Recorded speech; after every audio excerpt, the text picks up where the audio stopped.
حي على الفلاح.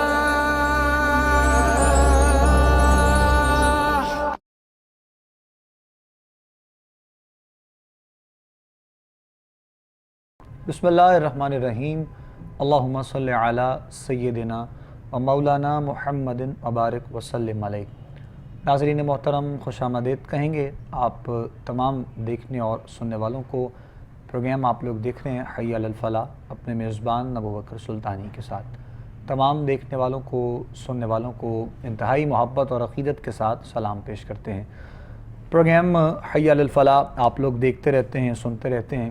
ہر روز یہ پروگرام آپ لوگ دیکھتے ہیں. ہماری آپ سے ملاقات ہوتی ہے اس پروگرام کے ذریعے، اور آپ سب لوگ جانتے ہیں ہمارے اس پروگرام کے فارمیٹ کو بھی. ہم مختلف موضوعات پر بھی بات کرتے ہیں اپنے اس پروگرام میں، اور آپ لوگوں کی لائیو کالز بھی پروگرام میں شامل کی جاتی ہیں.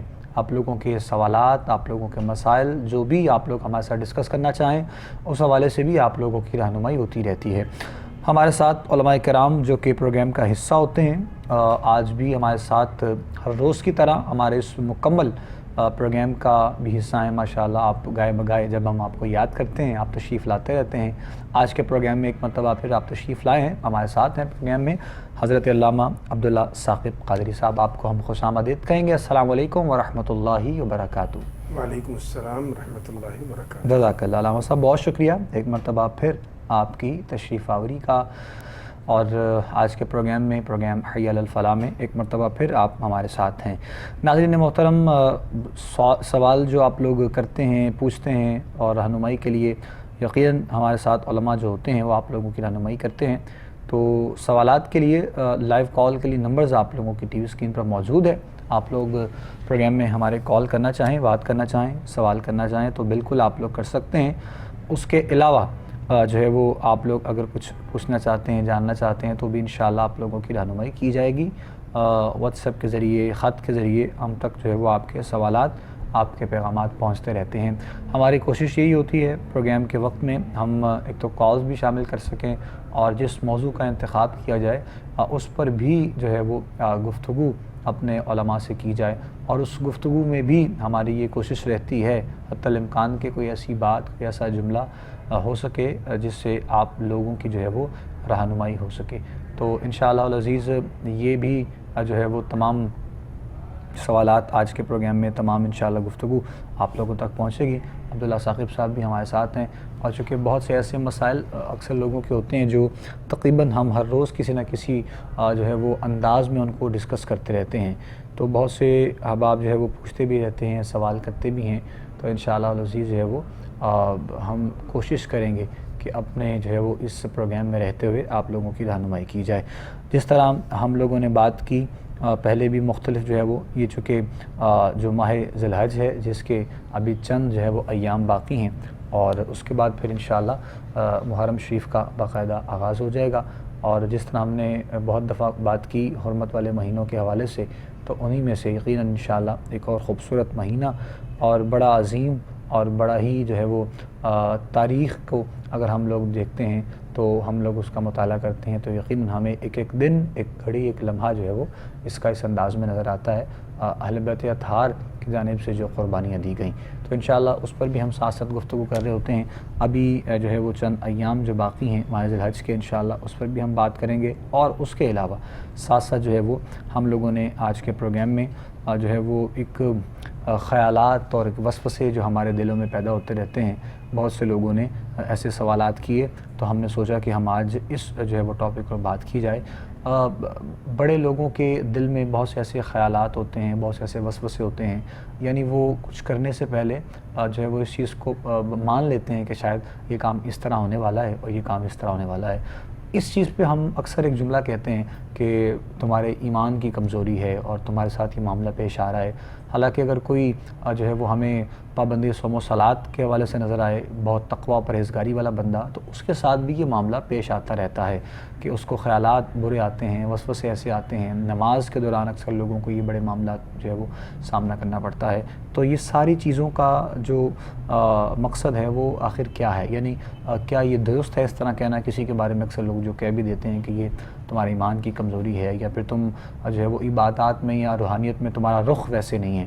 تو اس کی کوئی خاص یہی ایک وجہ ہمیں نظر آتی ہے جو 2-3 ہم نے بیان کی ہیں، یا پھر اس کے علاوہ کوئی اور چیز ہے، یا پھر ایسا ہے کہ ہمارے اندر کوئی کمزوری ایمان کی ایسی ہے، ہماری مضبوطی نہیں ہے کہ ہمیں وہ چیزیں جو ہے وہ اس حوالے سے اس انداز میں نظر نہیں آتی ہیں؟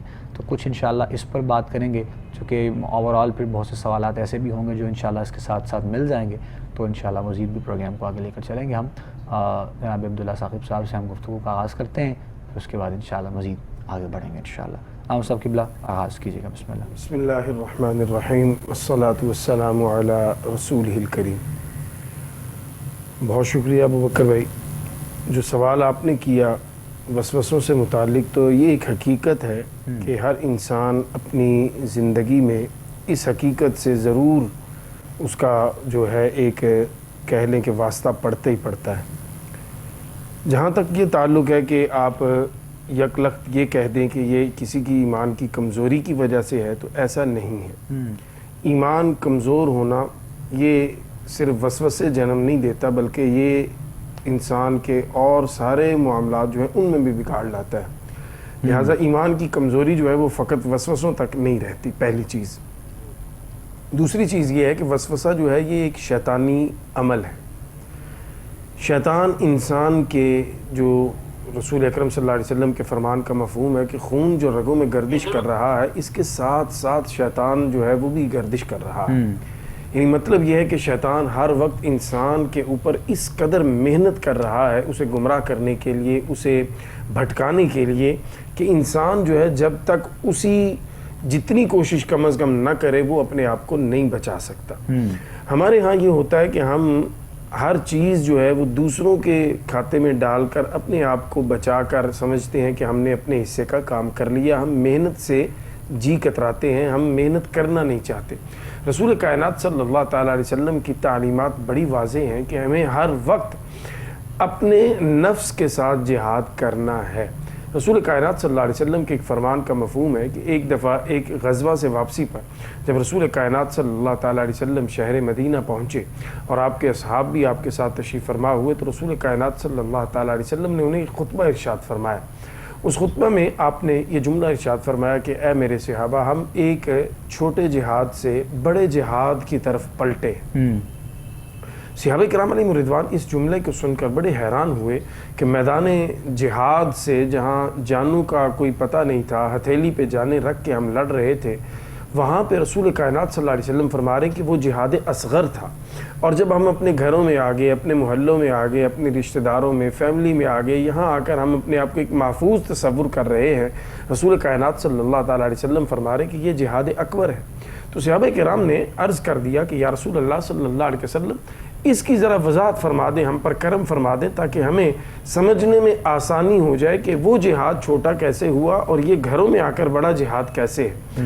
رسول کائنات صلی اللہ تعالیٰ علیہ وسلم نے فرمایا کہ دیکھو، وہاں تم دشمن کے مقابلے پہ تھے، وہاں لمحوں میں فیصلے تھے، یا تم نہیں یا وہ نہیں. تلواریں نکلی ہوئی تھیں، ایک دوسرے پر حملہ آور تھے، کوئی دفاع کر رہا تھا، کوئی اٹیک کر رہا تھا.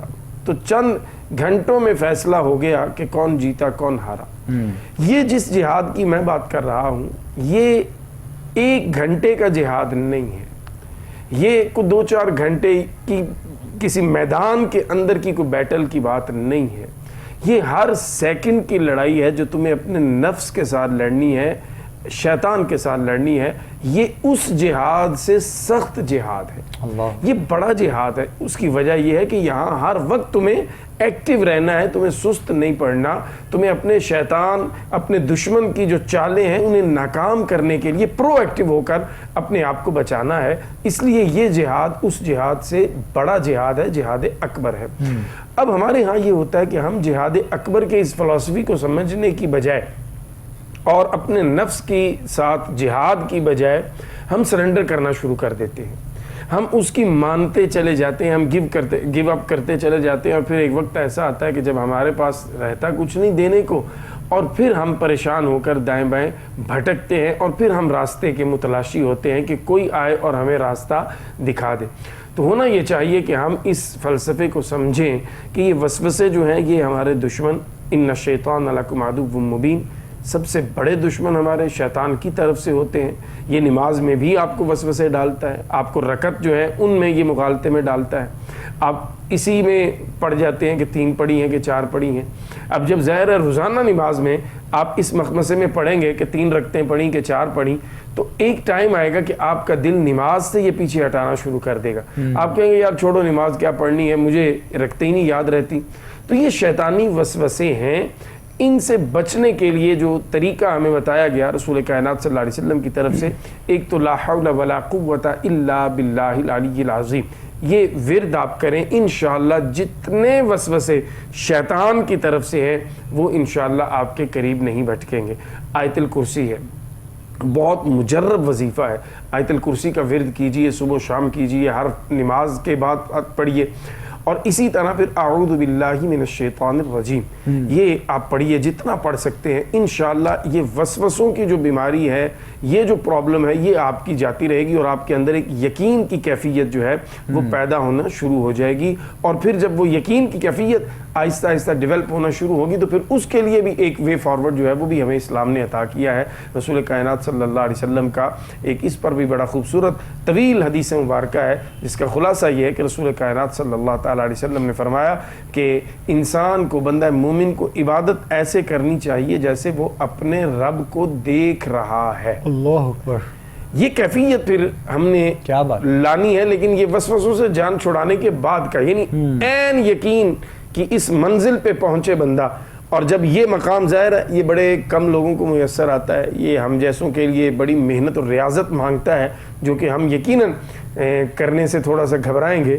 تو جو یہ کر جاتے ہیں ان کو یہ مقام یقیناً نصیب ہوتا ہے. لیکن پھر دوسری جہت بھی رسول کائنات صلی اللہ علیہ وسلم نے بیان فرمایا کہ اگر تم یہ تصور نہ باندھ سکو, تم اس مقام پر نہ پہنچ سکو, تو پھر یہ یقین ضرور رکھا کرو کہ جس کی تم بندگی کر رہے ہو وہ تمہیں دیکھ رہا ہے.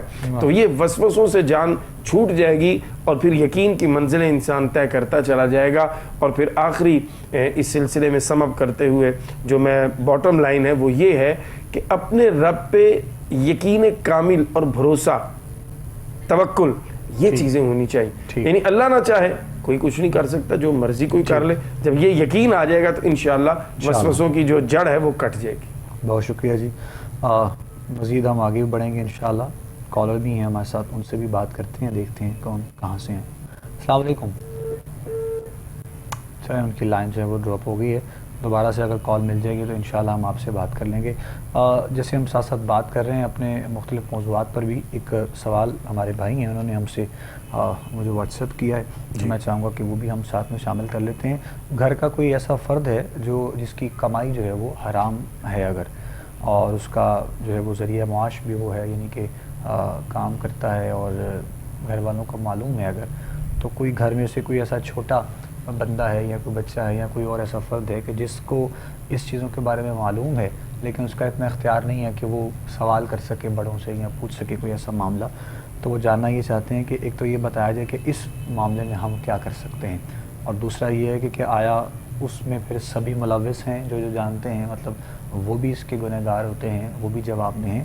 اس کی تھوڑی سی وضاحت جاننا چاہ رہے ہیں وہ, تو تھوڑا سا اصل اس میں بھی بنیادی جو فلسفہ اسلام کا وہ سمجھ لیں تو بہت سے سوالات کے جوابات آپ کو خود سے بھی انشاءاللہ سمجھ آ جائیں گے.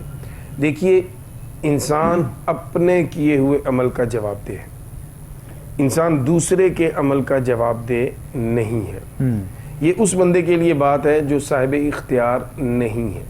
یعنی میں گھر کا بڑا ہوں, فیملی کا میں بڑا ہوں, اب میں جو کر رہا ہوں یقیناً میرے بچے یا وہ لوگ جو میرے ماتحت ہیں گھر میں وہ مجھ سے نہ روک نہیں سکتے. سوال تو شاید وہ کر سکیں, سمجھانے کی بھی کوشش کر سکیں, لیکن وہ مجھے روک نہیں سکتے.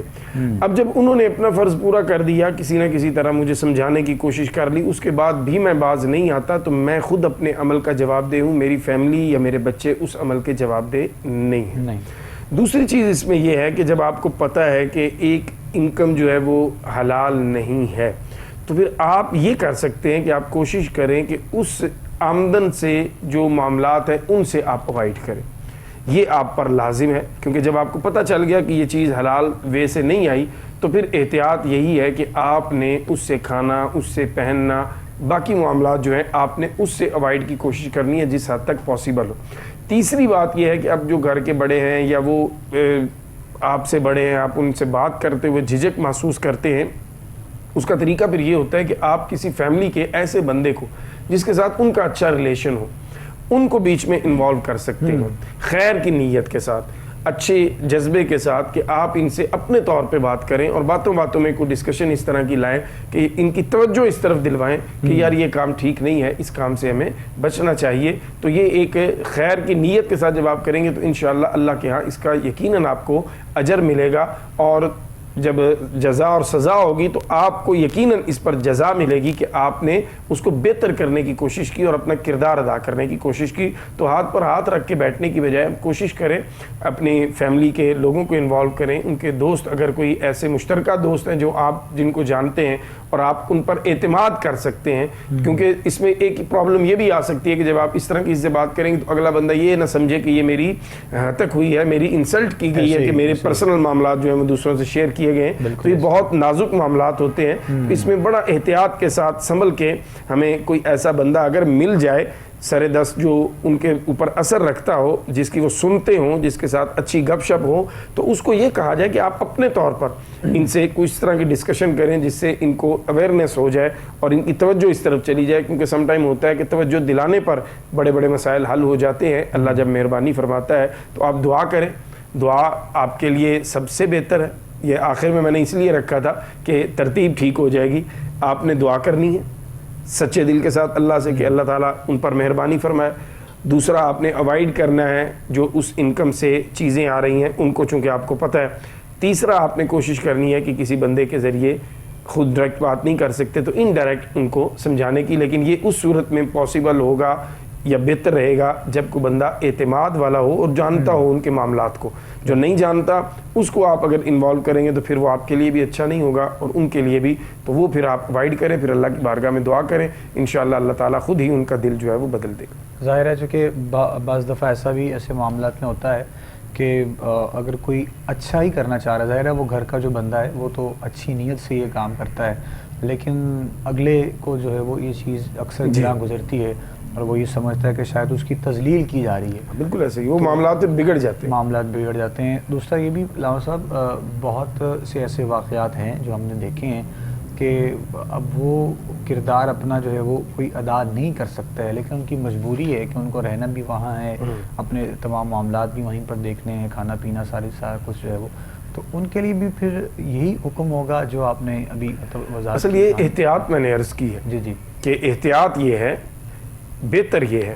لیکن اگر دیکھیں اب ایک بندہ ہے، اسٹوڈنٹ ہے، اس کا کوئی اور ذریعہ آمدن نہیں ہے، اس کے لیے مسائل بڑھ سکتے ہیں اس کے لیے، تو پھر وہ مجبوری کی حالت میں دل سے اسے برا جانے گا، دل سے اس کو اچھا نہیں جانے گا، اور پھر اللہ تعالیٰ کی جس طرح یہ جابس ہوتی ہے نا کچھ، ان جابس کے بارے میں شریعت کا حکم بڑا واضح ہوتا ہے، لیکن پھر متبادل چونکہ روزگار نہیں ہے تو پھر یہاں علماء اور مفتیان کرام یہ ایک راستہ دیتے ہیں کہ آپ یہ کریں تب تک جب تک آپ مجبور ہیں، لیکن دل سے آپ اسے برا جان کے کریں گے، آپ اس کو اچھا سمجھ کے نہیں کریں گے۔ تو اسی طرح اگر گھر کے معاملات ایسے ہیں اور آپ سمجھتے ہیں کہ آپ کے لیے حالات بڑی پریشانی کے اور مجبوری کے ہیں، تو حالت مجبوری میں آپ وہ سب کچھ استعمال کریں، لیکن بقدر ضرورت استعمال کریں اور ڈرتے رہیں، اللہ سے معافی مانگتے رہیں اور اللہ سے دعا کرتے رہیں کہ اللہ تعالیٰ آپ کو بھی اور آپ کی فیملی کو بھی ان معاملات سے سرخرو فرمائے اور جلدی نجات عطا فرمائے اور بہتری کے معاملات کی طرف آپ بڑھ جائیں۔ تو وہ جو پہلے میں نے عرض کیا تھا وہ میں نے ساتھ یہ وضاحت بھی کی تھی کہ وہ احتیاط ہے۔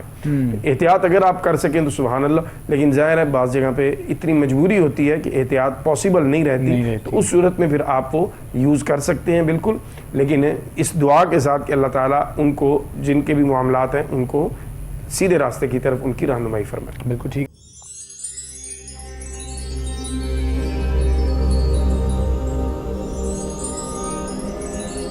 حي على الفلاح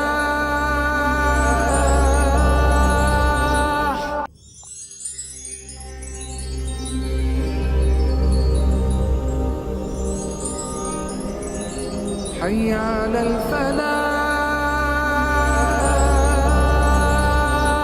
علامہ صاحب بعض دفعہ ایسا بھی دیکھا جاتا ہے کہ مطلب یہ ہم اکثر سنتے ہیں، جس طرح آپ نے کاروبار ابھی بات کی نا کہ بہت سے ایسے کاروبار ہیں، بہت سے ایسے کام ہیں تو بہت سے ایسے کاروبار بھی ہوتے ہیں جن کے بارے میں ان کاروبار کرنے والے حضرات کو معلوم نہیں ہوتا، مطلب تب تک معلوم نہیں ہوتا ہے کہ یہ کام ٹھیک ہے یا پھر کیا اس کا معاملہ ہے. جیسے ابھی ریسنٹلی کل سے ایک بڑی خبر جو ہے وہ بھی چل رہی ہے، یہ جو یوٹیوب کی جو ہے وہ پاکستان میں جو کمائی ہے اس کے بارے میں دیکھا اور سنا گیا کہ جو ہے وہ ایک کوئی فتویٰ سعودی عربیہ سے آیا ہے غالباً، تو انہوں نے بتایا کہا کہ اس کی جو حرام کمائی جو ہے وہ ساری حرام کے زمرے میں آتی ہے.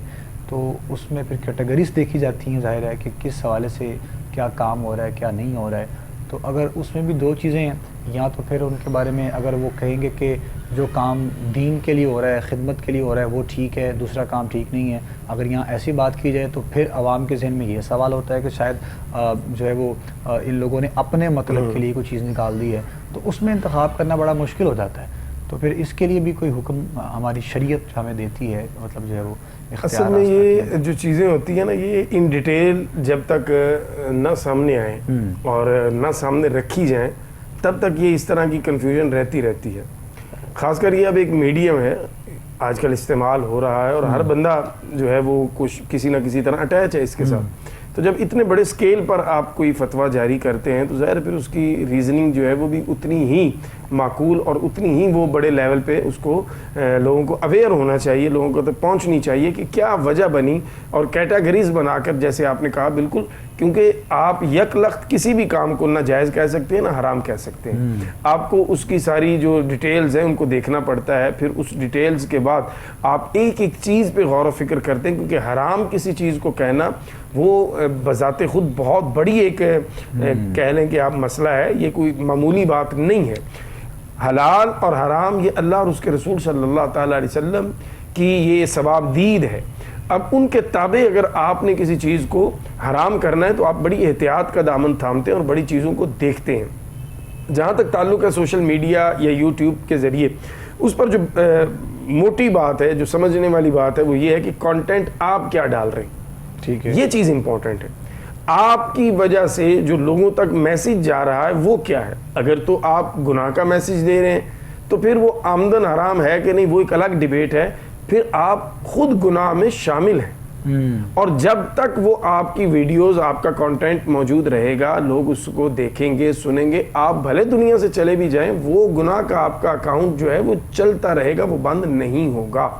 اور اگر آپ کا کانٹینٹ ٹھیک ہے، آپ کی نیت ٹھیک ہے، اور آپ خدمت خلق، خدمت انسانیت کے جذبے کے ساتھ، جیسے ڈاکٹر حضرات ہیں، جیسے دینی طبقہ علماء مسائل کے اوپر ڈسکس کرتے ہیں، اسی طرح یہ کھانا پکانے والے یا اور اس طرح کے جو معاملات ہیں جو گھریلو زندگی سے جڑے ہوئے ہیں، جو لوگوں کی زندگیوں میں آسانیاں لانے والے ہیں، اور ان میں کنٹینٹ جو ہے وہ آپ احتیاط کے ساتھ سنبھل کے ڈالتے ہیں، کوئی لفظ کوئی غلط نہیں بولتے، کسی کی دل آزاری نہیں کرتے، اللہ اور اس کے رسول صلی اللہ علیہ وسلم کی تعلیمات کے خلاف نہیں کرتے، کنٹینٹ آپ اس طرح کا ڈال رہے ہیں، تو پھر اس پہ کام کرنا، اس میں کوئی قباحت نہیں ہے، بلکہ کام کرنا چاہیے. کیونکہ ایک جدید میڈیم ہے، اس کے ذریعے سے آپ کا میسج اگر پوری دنیا میں سیکنڈز میں پہنچ رہا ہے تو آپ کو اس پلیٹ فارم، اس میڈیم کو ضرور استعمال کرنا چاہیے. اب رہا جہاں تک آمدن کا، تو میرے سامنے چونکہ وہ ہے نہیں، میں نے پڑھا نہیں، لیکن مجھے جہاں تک اس میں کوئی سمجھ آ رہی ہے چیز بغیر پڑھے بھی، وہ یہ ہوگا کہ انہوں نے کہا ہوگا کہ اس پر چونکہ ایڈ چلتے ہیں، اور ایڈ ظاہر ہے آپ کی مرضی کے نہیں چل سکتے، وہ یوٹیوب والوں کی مرضی، وہ جو مرضی ایڈ اس پر چلا دے. لیکن میرے خیال سے اس پر بھی اگر آپ یوٹیوب والوں سے کانٹیکٹ کرتے ہیں اور ان سے آپ رابطہ کرتے ہیں تو اس میں بھی کوئی لچک ہے یوٹیوب والوں کی طرف سے بھی، جہاں تک میرے علم میں ہے، اگر میں غلط نہیں، کہ آپ ان کو یہ ریکویسٹ کر سکتے ہیں کہ اس طرح کی ایڈ جو ہیں وہ آپ کے پوسٹوں پہ نہ لگائے جائیں. تو پاکستان میں تو عام طور پر میرے خیال سے پاکستانی ایڈ ہی زیادہ تر چلتے ہیں، تو یہ آپ ان سے ریکویسٹ کر سکتے ہیں. تو یہ ایک چیز ہے ذرا دیکھنے والی. ادروائز اس میڈیم پہ کام کرنے کی ضرورت ہے، کام کرنا چاہیے، اچھی نیت کے ساتھ کرنا چاہیے، لیکن کنٹینٹ جو ہے وہ اگر آپ کا گناہ والا ہے، اللہ رسول کی نافرمانی والا ہے، تو دین کمائی تو بعد کی بات ہے، آپ پھر ایک بہت بڑے گناہ میں مبتلا ہیں، کیونکہ آپ کی وجہ سے ایک بہت بڑی انسانی جو کمیونٹی ہے وہ اس گناہ کی طرف مائل ہو جائے گی. اور یقیناً رسول کائنات صلی اللہ علیہ وسلم کا فرمان ہے کہ جو اچھائی کرتا ہے پہلی بار اور اس کو دیکھ کر لوگ اچھائی کرتے ہیں تو بعد والوں کی اچھائی کا ثواب بھی اس کو ملتا ہے. اسی طرح جو برائی پہلی دفعہ کرتا ہے اور اس کو دیکھ کر لوگ برائی کرتے ہیں تو ان بعد کے برائی کرنے والوں کی برائی بھی اسی کے کھاتے میں ڈلتی ہے. تو یہ ہمیں ضرور احتیاط کرنی چاہیے. ادروائز کسی بھی چیز کو یکدم یک لخت حرام کہہ دینا یہ بھی کوئی مناسب عمل نہیں ہے. نہیں ہے. ٹھیک ہے. اچھا دوسرا یہ کہ جو ہے وہ اکثر پہ جس طرح ہم بھی اکثر بات کر رہے ہوتے ہیں کسی ایسے ٹاپک پر یا کسی ایسے موضوع پر، یعنی جب تک آپ کو کسی مسئلے کا علم نہیں ہے تو وہ سارا ٹائم پیریڈ جو آپ نے وہ کام کیا ہے تو پھر تب تک آپ گناہ کے ذمے میں نہیں آتے ہیں. لیکن جب آپ کو معلوم ہو جاتا ہے کہ یہ کام کیسا ہے، کام کیسا نہیں ہے، اس کے بعد آپ کا عمل نہ کرنا، وہ یقیناً جو ہے وہ پھر آپ اس فہرست میں شامل ہوتے ہیں. تو یہ بھی ممکن ہے، ٹھیک ہے، مطلب یہ معاملہ جب تک کسی کو اس معلوم. میں یہ ہے کہ جو گناہ ہے نا وہ بکر بھائی کو نہ بھی پتہ ہو تو گناہ ہے. ٹھیک ہے، لیکن اس میں یہ ضرور ایک چیز ہے کہ آپ کو چونکہ علم نہیں تھا تو آپ توبہ کہنے آئندہ کے لیے آپ سنبھل جائیں. تو اللہ کے کرم سے فضل سے امید یہ ہے کہ جیسے ہی آپ کی توجہ آئی آپ نے چھوڑ دیا تو آپ کے اس عمل کی وجہ سے اللہ تعالیٰ آپ سے درگزر کا معاملہ فرمائے گا. بالکل، یعنی آپ ہیں تو بے شک اسی ٹریک پہ، ہاں، لیکن جب آپ کو معلوم ہو گیا تو آپ نے اپنے آپ کو بدل لیا. آپ نے آرگو نہیں کیا، آپ نے اس پر اڑنے کی کوشش نہیں کی کہ نہیں یہ میں تو اتنے سالوں سے کر رہا ہوں، یہ کیسے غلط ہو سکتا، یہ آپ نے نہیں کام کیا. جیسے ہی آپ کو بتایا گیا کہ بھائی اللہ رسول کا یہ حکم ہے، آپ نے کہا جی بالکل تسلیم ہے، تو پھر آپ نے اس کام کو چھوڑ دیا. تو انشاءاللہ امید ہے کہ اللہ رب العزت اپنے فضل سے آپ کے اس رویے کی وجہ سے آپ کے سب کا معاملات سے درگزر فرمائے گا. کیونکہ یہ جو معاملہ ہے یہ فی زمانہ بہت زیادہ ہے. ہمارے ہاں اسلام میں تو یہ تھا کہ مدینہ کے بازار میں اس بندے کو کاروبار کرنے یا ٹھیا لگانے یا دکان لگانے کی اجازت ہوگی جو کم از کم اپنے اس کاروبار کے بارے میں اسلام کے بنیادی احکامات جانتا ہوگا. لیکن اب فی زمانہ ظاہر ہے ہم نے اتنا وہ تنزلی کا سفر کیا ہے کہ اب یہ پاسبل نہیں رہا ہمارے لیے کہ ہم اپنے دین کے بارے میں اتنی اویئرنیس اپنے اندر رکھیں یا دوسروں تک فارورڈ کریں اور اس چیز کو بنیاد بنائیں ہم. تو اس لیے یہ ہو جاتی ہیں چیزیں. لیکن اس میں یہی احتیاط اور یہی بہتر رویہ ہے کہ ہمیں اپنے آپ کو تیار رکھنا چاہیے. جیسے ہی کوئی ہماری توجہ دلا دے اور ہم اس پہ غلط ہوں تو ہمیں پھر آرگو نہیں کرنا، ہمیں اس میں انا کا مسئلہ نہیں بنانا.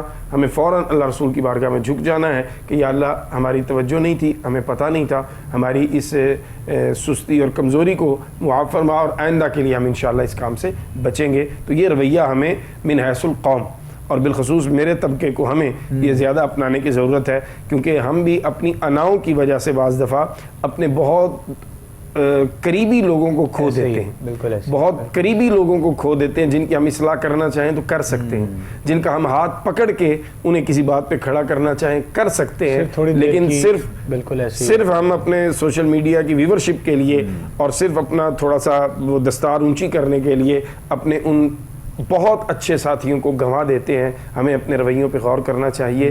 ہمیں دوسروں کو اپنے ساتھ ملانا ہے، نہ کہ اپنے قافلے کو مختصر کرتے کرتے اکیلے رہ جانا ہے. جب رویے ہم ٹھیک کر لیں گے تو انشاءاللہ یہ معاملات بہتری کی طرف چلیں گے انشاءاللہ. اور بہت یقیناً آپ یقین جانیے کہ آئے دن جو ہے وہ اب تو ایسا دور ہے کہ آئے دن کوئی نہ کوئی ایسا واقعہ، کوئی نہ کوئی ایسی بات، کوئی ایسا جو معاملہ دیکھنے میں سننے میں آتا ہے. یعنی سوشل میڈیا کے اعتبار سے اگر ہم صرف بات کریں تو لوگوں کی اٹیچمنٹ کچھ ایسی ہو چکی ہے کہ لوگ بہت سی چیزوں کو پیچھے چھوڑ گئے ہیں. مطلب وہ پیار، اتفاق، محبت، اور مطلب ہر روز آپ یقین جانیے کہ کوئی ایک واقعہ بھی نیا ہوتا ہے اور پھر اس کا انداز بھی ایک بڑا الگ سا ہوتا ہے. ابھی جس طرح ہم بات کر رہے تھے، خیر انشاءاللہ اس پر تھوڑی سی تفصیل میں نے بھی نہیں پڑھی ہے جب میں بات کر رہا تھا یہ جو یوٹیوب کے حوالے سے، لیکن 2-3 میں نے ویڈیوز ایسی دیکھی، لیکن وہ اتفاق ان کو پڑھنا مکمل اور دیکھنا جو ہے وہ نہیں ہوا. لیکن انشاءاللہ اس پر بھی تھوڑی سی ریسرچ ہم کریں گے. دوسرا یہ کہ ایک اور ابھی جو 1-2 دن سے کل سے خبر بہت چل رہی، یہ جو مختلف اپلیکیشنز کے ذریعے لوگوں کے ساتھ فراڈ ہوتا ہے، تو اس میں دیکھا ہے کہ ایک شخص ہے وہ اپنے گھر بار کو چھوڑ گیا ہے اور بڑی اس کے لیے پریشانی ہے. یعنی کہ مطلب اس قدر ہماری اٹیچمنٹ بھی ہو چکی ہے کہ زندگیاں جو ہیں وہ ہماری داؤ پر لگ چکی ہیں. لیکن حقیقت یہ ہے کہ ہر بندہ ہمیں 24 گھنٹے میں جو ہے وہ ملوث اسی چیز میں، اسی کام میں نظر آتا ہے.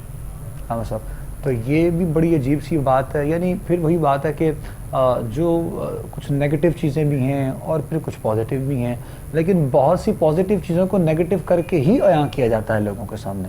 تو یہ لوگوں کے دلوں کے ساتھ کھیلنا، ان کے جذبات کے ساتھ کھیلنا، پھر یہاں تک کہ اموات تک لوگوں کے جو ہے وہ یہ ساری چیزیں پہنچ چکی ہیں. تو یہ بڑا ایک عجیب سا معاملہ علامہ صاحب دیکھ کر سن کر یقین کریں کہ دل خون کے آنسر ہوتا ہے ساری چیزیں دیکھ. اس واقعے کی طرف آپ اشارہ کر رہے ہیں، یقیناً وہ تو پوری قوم کو ہلا دینے کے لیے کافی ہے.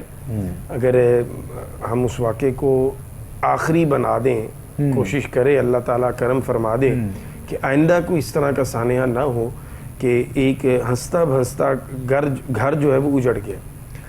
اچھا یہ اب ہو کیا رہا ہے, یہ بڑے عرصے سے چل رہی تھی, لیکن چونکہ ہمارے ہاں جب انسان اپنی مجبوریوں کو دیکھتا ہے یا اپنے وہ خواہشات کو دیکھتا ہے تو پھر وہ بھٹک جاتا ہے. اب یہ ایپس جو ہیں یہ متعارف ہوئے, انہوں نے لون دینے شروع کیے, لیکن اسی کے پیرلل یہ چل رہا تھا کہ ان سے لون نہ اپلائی کیے جائیں. اس کی وجہ یہ ہے کہ یہ آپ کے موبائل کی ایکسیس لے لیتے ہیں, یہ آپ کے موبائل میں پڑی ہوئی گیلری میں پڑی ہوئی آپ کی پکچرز, آپ کا ڈیٹا لے لیتے ہیں, پھر یہ آپ کو بلیک میل کرتے ہیں, پھر یہ آپ کو تھریٹ کرتے ہیں, اور پھر یہ آپ کے سب کچھ جو آپ کی زندگی کی جمع پونجی ہے وہ بھی آپ سے ہتھیار لیتے ہیں. لیکن اصل میں لاؤ صاحب میں یہیں پر آپ کی بات کاٹ رہا ہوں. بات کرنے کا مقصد یہ ہے کہ یہ سب جو کرتے ہیں, یہ سب جو معاملہ کرتے ہیں, جو یہ ٹیمیں بیٹھی ہیں, ان کی پورا ورک اس پہ ہو رہا ہے, پوری ٹیم ورک ہے سارا معاملہ, کیا آیا یہ کرنے والے مسلمان نہیں ہیں کیا, یا مسلمان مطلب ہیں اور ان کے دلوں میں کیا خیالات ہیں ان کے, اس چیز کی بڑی حیرانی ہے. دیکھیں رسول اکرم صلی اللہ علیہ وسلم کا بڑا واضح فرمان ہے ابوبکر بھائی. رسول اکرم صلی اللہ علیہ وسلم نے فرمایا, صحیح بخاری شریف میں موجود ہے, فرمایا کہ مجھے اللہ کی قسم کوئی خوف نہیں کہ میرے بعد میری امت شرک کرے گی. اللہ اکبر. امت توحید ہے, امت توحید ہی رہے گی. مجھے خوف کیا ہے؟ فرمایا مجھے خوف یہ ہے کہ میرے بعد میری امت جو ہے وہ دنیا کی محبت میں گرفتار ہو جائے گی. آج یہ جتنی سچویشن ہم ڈسکس کر رہے ہیں, دیکھ رہے ہیں, یہی ہے کہ ہم میں سے ہر بندہ دنیا کی محبت میں اندھا ہو چکا ہے. ہمیں یہاں اپنے آپ کو سیٹل کرنا ہے, ہمیں اگلے گھر کی وہ جو چھوٹی سی قبر ہے نا اس کی کوئی فکر نہیں ہے. بالکل ایسے نہ ہمارے وہ پلان میں ہے, نہ ہمارے وہ ذہن میں ہے, نہ ہم اس کو جاننا چاہ رہے ہیں, نہ اس کے لیے کچھ تیار کرنا چاہ رہے ہیں. ہم میں سے ہر بندہ یہی خواہش لے کے دل میں پھر رہا ہے کہ میرے پاس گاڑی اچھی آ جائے, میرا یہ ہو جائے, میرا یہ ہو جائے, میرا یہ ہو جائے. اور جب یہ سارا کچھ آپ کرتے ہیں تو اینڈ کیا ہوتا ہے؟ اینڈ یہ ہوتا ہے کہ نہ آپ کے پاس دنیا آتی ہے اور نہ آپ کے پاس دین ہوتا ہے, نہ آپ جی پاتے ہیں, نہ آپ مر پاتے ہیں. آپ جب کسی کے ساتھ اس طرح کا رویہ رکھتے ہیں, یعنی اب یہ جو جان گئی ہے, یقیناً اس کے جواب دے وہ سارے لوگ ہوں گے دنیا میں بھی اور آخرت میں بھی جنہوں نے اس کو اس قدر مجبور کر دیا کہ اس نے اپنا یہ جو انجام ہے خود اپنے لیے پسند کر لیا, سلیکٹ کر لیا. تو یہ اسلام سے ان کا تعلق نہیں ہے, بلکہ انسانیت سے ان کا تعلق نہیں ہے. جانور جو ہوتا ہے نا وہ بھی دوسرے جانور کو جب مرتا ہوا دیکھتا ہے نا تو وہ بھی, مجھے یاد ہے میں کچھ عرصہ پہلے شیخو پورہ سائڈ سے واپس لاہور آ رہا تھا, رات گئے ٹائم تھا, تو ایک گاڑی والا ایک کتے کو ہٹ کر گیا سڑک میں, مین جی ٹی روڈ کے اوپر. اب وہ کتا جو ہے نا اس کا پیٹ چاک ہو گیا. اب وہ سڑک پہ بیچارہ بیٹھا ہوا ہے اور اس کا وہ سارا آندرے وغیرہ باہر پڑی ہوئی اور وہ چیخ رہا ہے درد سے نا. اب یقین کریں ابوبکر بھائی, اس سڑک پہ اس کی سراؤنڈنگ میں 20-25 کتے جو ہیں وہ کھڑے ہیں اور مسلسل شور کر رہے ہیں, یعنی لوگوں کو متوجہ کر رہے ہیں کہ ہمارا یہ جو ساتھی ہے اس پر یہ ستم ٹوٹ چکا ہے. اللہ اکبر. تو جب اس طرح کے واقعات ہوتے ہیں اور وہ واقعہ میرے ذہن میں آتا ہے تو مجھے یقین کریں یہ کہتے ہوئے شرمندگی تو ہے, لیکن ہم سے وہ جانور بہتر ہیں جن میں کم از کم اپنی کمیونٹی کے لیے اتنا تو جذبہ اور احساس موجود ہے کہ وہ اس کی تکلیف کو محسوس کر رہا ہے. ہمارے اندر تو یہ بھی نہ رہا. ہم کس منہ سے اپنے آپ کو انسان کہتے ہیں؟ مسلمان ہونا تو بہت دور کی بات ہے. مسلمان تو وہ تھے جو ایک دوسرے کے لیے پانی کا احسار کرتے رہے, آخری سانسیں لے رہے ہیں, لیکن وہ کہتا ہے مجھے نہیں اس کو پلاؤ, مجھے نہیں اس کو پلاؤ, مجھے نہیں اس کو پلاؤ, اس کی جان بچ جائے میری خیر ہے. مسلمان تو اسے کہتے ہیں, مسلمان تو اسے کہتے ہیں کہ جو اپنے گھر میں فاقہ بھی ہو تو اپنے ہمسائے کے گھر میں وہ کھانا بھیج دیتے ہیں کہ نہیں ان کے بچے ہم سے زیادہ ضرورت مند ہیں, لہٰذا یہ کھانا انہیں پہنچانا چاہیے. مسلمان تو اس چیز کا نام ہے. ہم تو اس سٹیج سے نیچے آتے آتے انسانیت کی منزل سے بھی اپنے آپ کو گرا چکے ہیں. ہمیں دوبارہ سے اپنے رویوں پہ غور کرنے کی ضرورت ہے, اور سب سے زیادہ ہمیں معذرت کے ساتھ اپنے بچوں پہ فوکس کرنے کی ضرورت ہے. یہ جو بگڑ چکے ہیں نا ان پر بھی ہم کوشش کریں, کام کریں, لیکن اپنی آنے والی نسلوں کو خدا کا واسطہ میں ہاتھ جوڑ کے دیکھنے والے اپنے تمام ناظرین سے گزارش کروں گا, ہمیں اپنے بچوں کی تربیت کرنی ہے, ہمیں اپنے بچوں کو انسان بنانا ہے, ہمیں اپنے بچوں کو ایک بہترین مسلمان اور ایک بہترین پاکستانی بنانا ہے, نہ کہ اپنی طرح کا بنا دیں ہم. یہ معاشرہ تب تبدیل ہوگا جب ہماری آنے والی نسلیں تبدیلی کے راستے پہ چل پڑیں گی. یہ محنت والا کام ہے, یہ کوشش والا کام ہے, یہ توجہ والا کام ہے جو ہمیں کرنا چاہیے. نہیں کریں گے تو اس طرح کے واقعات ہوتے رہیں گے, دل چھلنی ہوتے رہیں گے, اور ہم اسی طرح افسوس کرتے رہیں گے اور پھر زندگی میں آگے بڑھ جائیں گے. یعنی ایک تسلسل ہے واقعات کا. پچھلے کچھ دنوں میں, کچھ ہفتوں میں وہ یونان کی کشتی سے شروع ہو جائیں اور آتے آتے یہاں اب یہ اس واقعے تک ہم پہنچ گئے ہیں. بات تو خیر اس سے بھی آگے کی ہے, مطلب اس سے بھی پیچھے, لیکن یہ مسلسل میں کہہ رہا ہوں کہ بہت تازہ ترین اگر ہم چیزیں دیکھیں تو تب سے اس میں کوئی شک نہیں ہے کہ ہم مختلف جو واقعات نظر آ رہے ہیں اور انسانیت کی بھی تذلیل ہے, اور پھر مطلب جو انسانی جان ہے اس کی قدر کرنے والے کتنے ہیں, کیسے ہیں, یہ بھی ہمارے سامنے آیا ہوتا چلا جا رہا ہے. لیکن خدا را اپنے آپ کو جو ہے وہ بدلنے کی آج کے دور میں اس حوالے سے ہم اپنے آپ کو بہت سمجھدار سمجھتے ہیں اور بڑا ہوشیار سمجھتے ہیں حقیقت میں تو, لیکن جب کسی جگہ پہ کسی چیز کو انتخاب کرنے کا موقع صاحب آتا ہے تو پھر ہم وہاں پر سارا کچھ بھول جاتے ہیں, اور پھر ایسا ہوتا ہے کہ ہم لوگ جو ہے وہ اس معاملے میں اتنا آگے بڑھ جاتے ہیں کہ ہمارے لیے واپس لوٹنا جو ہے وہ مشکل ہو جاتا ہے.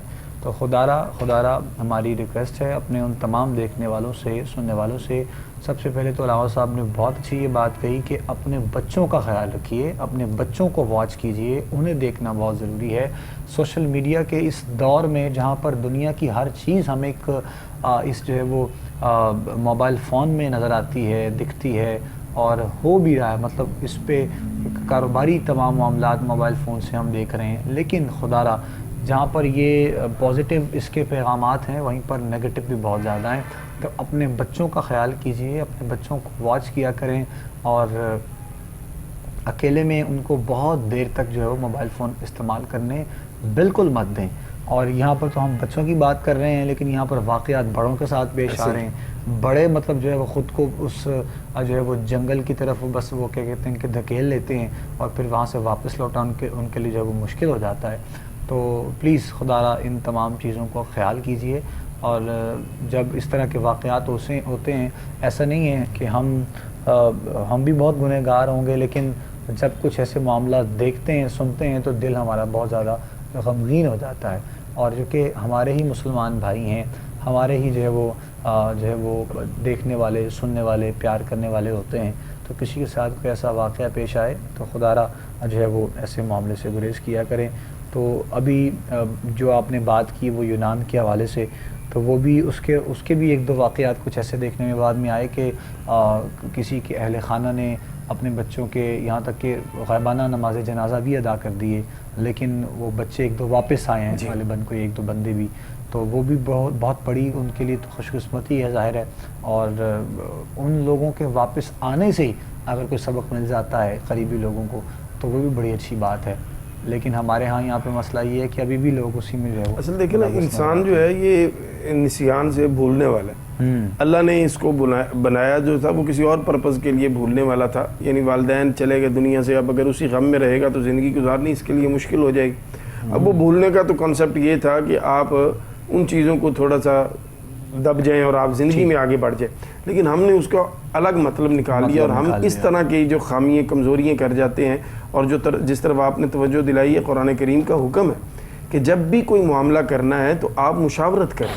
ہمارے ہاں یہ مشاورت ختم ہو گئی ہے جب سے یہ آیا نا. اب ہر بندہ کہتا ہے میری پرسنل لائف ہے, حالانکہ یہ پرسنل لائف اس سے پہلے بھی تھی, لیکن اس میں کیا ہوتا تھا, آپ اپنے بڑوں سے, اپنے دوستوں سے, اپنے سرکل میں مشورہ کرتے تھے کوئی بھی چیز لینی ہے کہ یار یہ میں نے کام کرنا ہے, کروں نہ کروں. اب وہ چیزیں ختم ہوتی چلی جا رہی ہیں. اکیلا بندہ وہ جب فیصلہ کرتا ہے تو اس میں پھر کمزوری آ جاتی ہے. کالر ہیں, ان سے ہم بات کر لیں. السلام علیکم. جی جی السلام علیکم سر. وعلیکم السلام ورحمۃ اللہ وبرکاتہ. جی ملتان سے بات کریں, ملک صاحب سے بات تھا.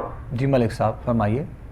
تو کافی سر سال سے جو ہے نا مجھے بدحالی کا سامنا ہے. ٹھیک ہے, تو بس ہمارے لیے کوئی دعا کیجیے اور کچھ نہیں. اللہ کریم خیر فرمائے انشاءاللہ. جی ٹھیک ہے جی ملک صاحب, ضرور انشاءاللہ. بہت شکریہ آپ کی کال کا. سوال آپ نے ملتان سے کیا ہے اور دعائے خیر کے لیے آپ نے کہا ہے, تو انشاءاللہ دعا بھی کر دیتے ہیں. بس ابھی دعا کا وقت بھی قریب ہے. پروگرام کے لاسٹ میں جب دعا ہوتی ہے تو آپ سب جانتے ہیں آپ سب کے لیے ہوتی ہے انشاءاللہ. تو اگر کچھ برکت کے لیے ہے ان کے تو وہ بھی بتا دیں, پھر دعا تو ہو ہی جائے گی انشاءاللہ. جی بالکل ملک صاحب. ایک تو آپ سبحان اللہ و بحمدہ سبحان اللہ العظیم استغفر اللہ, یہ جو ہے آپ پڑھنا شروع کریں. اس سے انشاءاللہ آپ کے جو دنیاوی معاملات ہیں, کاروباری, رزق کے, وہ انشاءاللہ اللہ کریم نے چاہا تو ضرور دنوں میں بہتری کی طرف جائیں گے. تو آپ نماز فجر کے بعد ایک تسبیح جو ہے سبحان اللہ و بحمدہ سبحان اللہ العظیم استغفر اللہ یہ پڑھیے. باقی دعا انشاءاللہ ہم اجتماعی دعا سب کے لیے کرتے ہیں، تو اس میں آپ کے لیے بھی ضرور ہم دعا کریں گے انشاءاللہ. اور اس سے پہلے جو میں عرض کر رہا تھا کہ مشاورت کا جو ایک پروسیس اسلام نے ہمیں دیا ہے، رسول اکرم صلی اللہ علیہ وسلم کو رب نے حکم دیا. اب آپ اندازہ لگائیے کہ جو کائناتوں کی جان ہے، جو معصوم ہے، جن کا ہر فیصلہ حق پر مبنی ہے، جن کی زبان پہ رب کلام کرتا ہے، رب ان سے فرما رہا ہے کہ اے حبیب صلی اللہ علیہ وسلم وَشَاوِرْهُمْ فِي الْأَمْرِ، کہ جب بھی آپ کوئی اہم کام کریں اپنی امت کو سکھائیں، سکھانے کے لیے، اور اس کا پرپس کوئی نہیں، امت کو سکھائیں کہ جب بھی کوئی اہم معاملہ درپیش ہے مشاورت کریں. حالانکہ رسول اکرم صلی اللہ علیہ وسلم کو حاجت نہیں ہے جناب صدیق اکبر رضی اللہ تعالیٰ عنہ، جناب عمر پاک، جناب عثمان ذو النورین، جناب مولا حیدر کرار یا دیگر صحابہ کبار علیہم الرضوان کے مشورے کی، لیکن آپ نے مشورہ کیا ہمیں سکھانے کے لیے کہ دیکھو میں نبی ہو کر، نبیوں کا امام ہو کر، اللہ کا حبیب ہو کر، میں اپنی زندگی کے یہ اصول تمہیں دے کے جا رہا ہوں کہ جب بھی کوئی فیصلہ کرنا ہے مشاورت کرو. جب مشاورت ہو جائے، کسی چیز پہ اتفاق ہو جائے، فَإِذَا عَزَمْتَ فَتَوَكَّلْ عَلَى اللَّهِ، پھر رب پر بھروسہ کر کے ڈٹ جائیے، پھر دائیں بائیں دیکھنے کی ضرورت نہیں ہے. تو جب بھی آپ نے کوئی بھی اہم کام کرنا ہے، دیکھیں اب لون لینا ہے آپ نے، یا آپ نے باہر کسی کنٹری میں اپلائی کرنا ہے، تو کم از کم آپ اپنے جو دوست ہیں، جو بھائی ہیں، جو اویئر ہیں حالات سے زمانے کے، ان سے مشاورت کر کے یہ قدم اٹھائیں تو انشاءاللہ 99% آپ مسائل سے بچ سکتے ہیں، صرف ایک رسول اکرم صلی اللہ علیہ وسلم کی اس سنت اور اللہ کے حکم پر عمل کے ذریعے سے. اللہ کریم مہربانی فرمائے انشاءاللہ. جی بہت شکریہ علامہ صاحب قبلہ.